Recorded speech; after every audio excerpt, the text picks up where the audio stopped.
Let's switch our attention now to the second tier of the debate that was supposed to be between the UDA presidential candidate William Ruto and Azimio la Umoja coalition parties Raila Odinga. Raila Odinga did not attend the debate, saying that giving all manner of also reasons why he did not want to be on the same podium with William Ruto.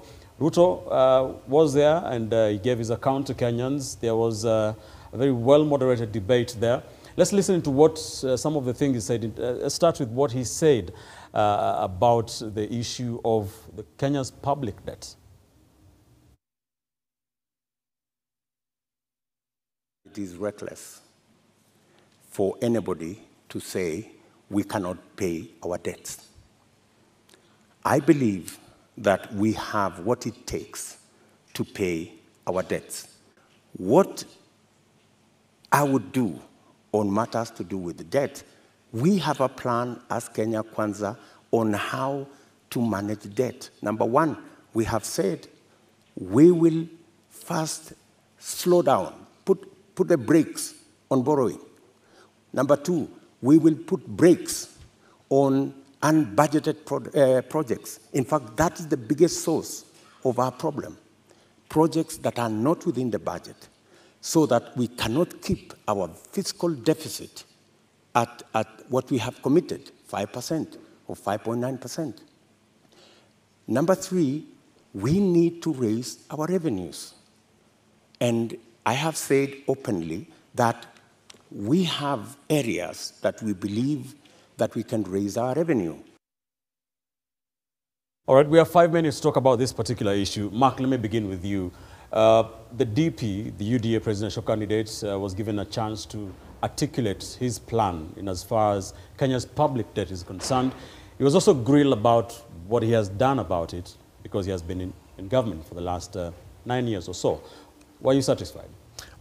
No, I was not satisfied. In fact, one of the things that actually ended up proving part of what Raila Odinga said was that he ended up contradicting himself on a lot of things. For example, in the clip you just played, he talks about unbudgeted expenditure. Number one, we know that budgets are drawn up by parliament, part of which he had a huge control over. There's also a parliamentary committee on public finances. So how then can a deputy president stand and say that there was unbudgeted for expenditure? Where did it come from? He cannot explain it. And it's the same thing when he comes to talk about petroleum, when he says there's 15 taxes when there are 9. So what this debate really did for him was expose, number one, his double speak. It also exposed his either lack of knowledge or his tenacity to actually expand and blow out of proportion the issues of this country. For example, the number of Kenyans listed in CRB all the way to 15 million, when we know those are the number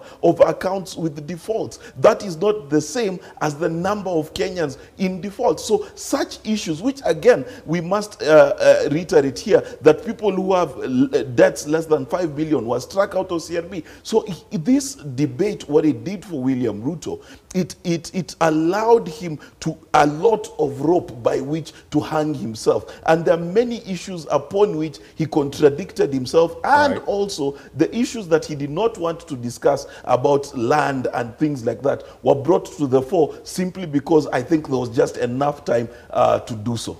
I want to ask Kipchumba what he thinks about that, but before I do that, Mark, I hope you're not justifying, or are you, the Azimio la Umoja One Kenya's candidate decision not to show up? I said that one of the things that worked for Azimio is that it gave William Ruto a window to expose himself. Now, do I think that presidential candidates should avoid debates? I don't think so. That is my personal conviction.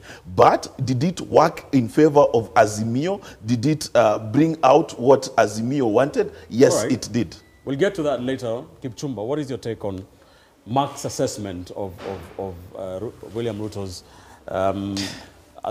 addressing that issue of public debt? I will be surprised if it will be different from what he has said. So it is just in sync. But there are things we have to agree, Ben, that one, by just William Ruto appearing there, is just honoring the wishes of the Wanjiku and the wishes of the Kenyan people.